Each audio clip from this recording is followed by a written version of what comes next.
খারাপ সময়টা হয়তো অতীত হয়ে যায়, কিন্তু মানুষের খারাপ ব্যবহারটা কখনো অতীত হয়ে যায় না। শুধু নিজে থেকে কথা বলা বন্ধ করে দেখো, দেখবে অনেক আপনজন বড় হয়ে যাবে।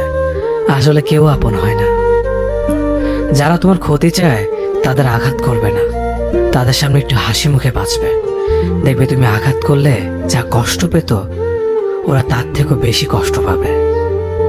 যত মিশবে ততই মানুষ চিনবে, অভিনয় যে কত প্রকার হয় তা বুঝতে পারবে।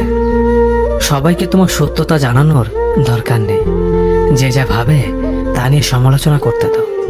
বেঈমান মানুষগুলো কখনো অপরিচিত মানুষ হয় না, খুব কাছের মানুষগুলোই বেঈমান হয়। মানুষ চেনা শুরু করলে এমনিতেই বন্ধুর সংখ্যা কমে যাবে, এটাই বাস্তব। 3টি কথা মনে রাখবেন: যে তোমাকে সাহায্য করে তাকে কখনো ভুলে যেও না, যে তোমাকে ভালোবাসে তাকে কখনো ঘৃণা করো না, যে তোমাকে বিশ্বাস করে তাকে কখনো ঠকিও না। ধোঁকা একজনেই দেয়, কিন্তু বিশ্বাস সবার উপর থেকে উঠে যায়।